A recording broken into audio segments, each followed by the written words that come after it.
Yo, yo, yo, yo, yo, yo, yo, yo, yo, yo. Yo, yo. What's good with it, man? It's the homie Mac, man.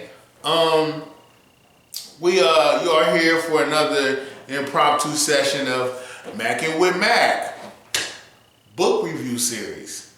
Each one teach one piece of love to all. Yeah, let's get to it.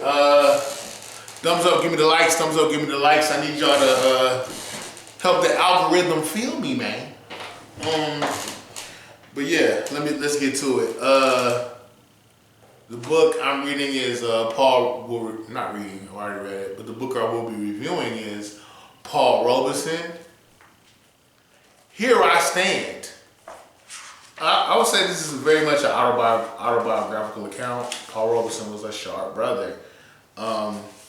It was presented by Beacon Press of Boston. Paul Robeson with Lloyd L. Brown with a new introduction by Sterling Stuckey. Beacon Press, again, Boston, Massachusetts. Great book. Let's get to it. I gotta go to my notes on my phone. Give me 1 second. Before I do autobiographical accounts, I try to give a context. So Paul Robeson was born in 1898, died in 1976. He was born in New Jersey, I believe. He was born in Princeton, New Jersey, April 9th, 1898. Died in Philadelphia, Pennsylvania, January 23rd, 1976. That actually was the year my father crossed. What's this? Yeah, that's the year my father crossed Alpha Phi Fraternity Incorporated. I'm an Alpha. Paul Robeson is an Alpha. Interesting. January 23rd, 1976. Paul Robeson he earned his degree from Columbia University's law school.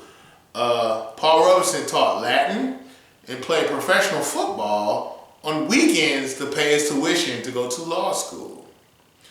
Robeson won critical and popular acclaim for his stage and screenplays. He played Othello. He played Othello. Paul Robeson, I feel like he was the quintessential man in the sense of he was an intellectual, a scholar, and he was a warrior. How many men, not even just brothers, how many men you know are lawyers, activists, opera singers, and athletes, and intellectuals? That's the whole gamut. I just don't know how much more you can want. But what I really like about this book is Paul Robeson, he talks a lot, he speaks very highly of his mother and his father. His father was a slave. His father eventually got his education from Lincoln University. Depending on who you ask, Lincoln, because some people from Cheney speak differently, but they say Lincoln University was the first HBCU. But that's a whole other conversation. Paul Robeson, the thing that I really like about this book is he talks about how, when it comes to the blood, sweat, and tears on U.S. soil, Africans or black people, depending on your nomenclature, and I'll get on that later, to nomenclature and context. But he was saying how what black people have been fighting for on U.S. soil is to be represented as humans, to have citizenship. He talks about that when he describes freedom. Freedom is not a cliche or a slogan. Freedom is a reality. Me being able to explore my agency in my totality unscathed in a peaceful way. The thing I think that's really detrimental now, like black people right now, we're dealing with a lot of identity politics. So it's like, I'm black, but I'm gay. I'm black, but I have a lot of money. I'm black, but I'm educated. I'm black, blah, blah, blah, blah, blah. Like, blackness is not just across the spectrum. There's so many identity politics in my girlfriend, no, not my girlfriend, my fiance. She often says how the difference now is we don't see unified front blackness. What we see now is how blackness has been compartmentalized into different spectrums or different categories. And she's right. Shout out. You know who you are. And the thing now is we can't even unite because we feel like we have a vested interest in our identity politics. And one of the things I learned from this book is nothing is new under the sun. Like during the Trump administration, there was this whole kick about how black people are not being intellectual on social media. Black people are not intelligent. Well, black people aren't smart enough to do what they're doing. They're just thinking black people are being co-opted by communists or Russians. In this book, he talks about how it's like for us to stand up for ourselves as black people, we can't do that independently. There has to be some type of McCarthyism or underground nexus with blackness and Russia, communism. And you're saying, no, we're not being co-opted by communists. We don't want to hit the whole thing throughout this book, that the sentiment that is consistently echoed is we want to be recognized as citizens. We want to be full-class citizens, not second-rate, second-class citizens. You know, when you go to the Constitution and amendments and the Bill of Rights, Declaration of Independence, y'all said this was land of the free, home of the brave, all that. Us as black people, we built this country. We built it.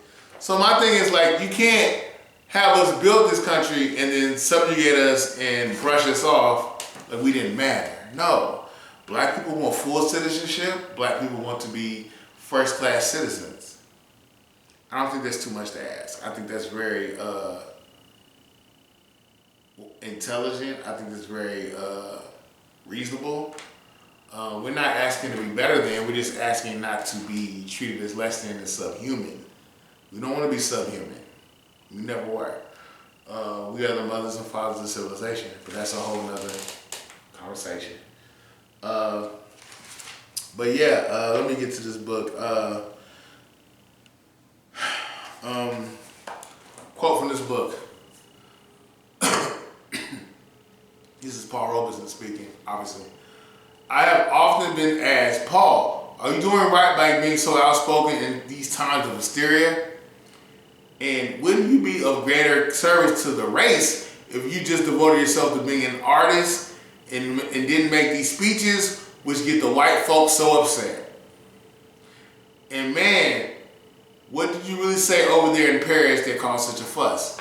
He talks about how basically America has been parading itself as like, we treat everybody right, we're good.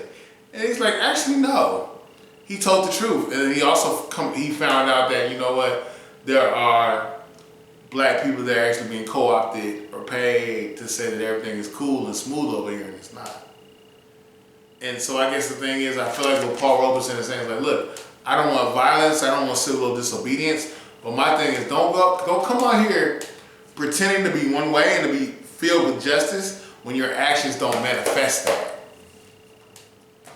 You know, and I know Paul Robeson ruffled some feathers. Again, this man was a lawyer, an activist, an intellectual, professional football player, a scholar, all that. This man was highly intelligent. Paul Robeson, P-A-U-L-R-O-B-E-S-O-N.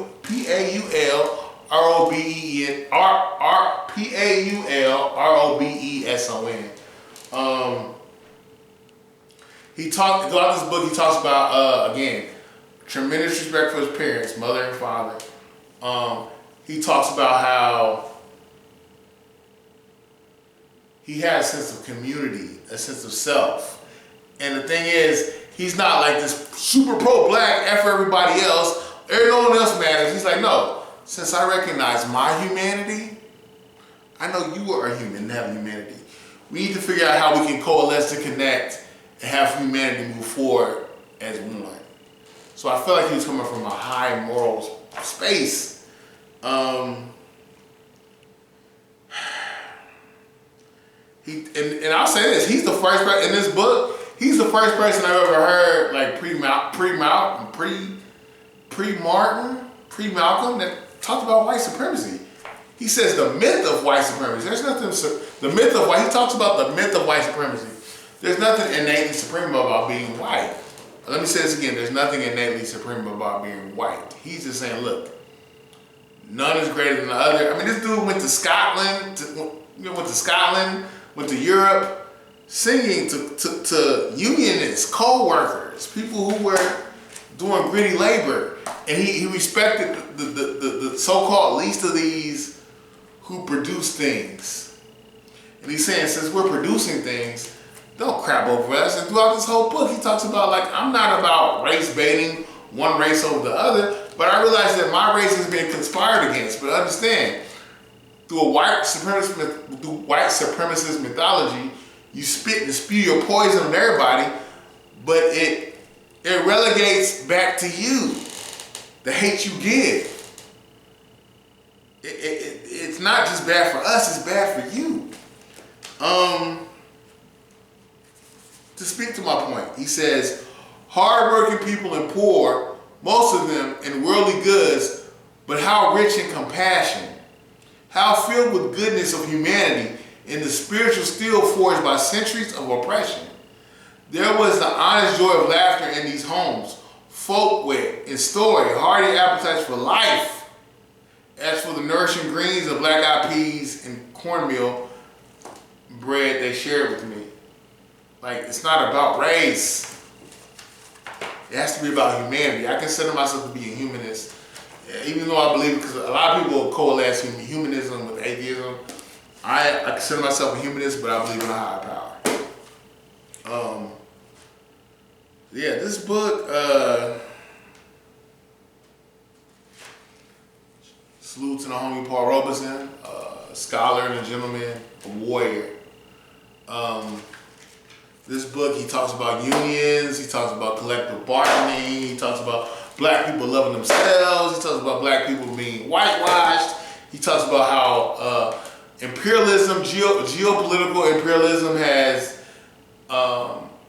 fragmented not only, it's tempered not only the souls of the imperialists, but it has not only tempered with the souls of the people who have been controlled, but it's also tempered with the souls of the imperialists. Get this book. What you spew comes back to you. What I learned from Paul Robeson is compassion, understanding, have conversations, figure out what is what. It doesn't have to be this us versus them, this antithesis. We can have dialogue and we can be cordial and humane with each other. Gets no realer than that. Here I stand. Salute, salute, salute. Like, share, comment, subscribe. Subscribe to the YouTube channel 82 Kings. You know what it is, man. It's the homie Mac, man. Signing out from the Dogon. I'm out.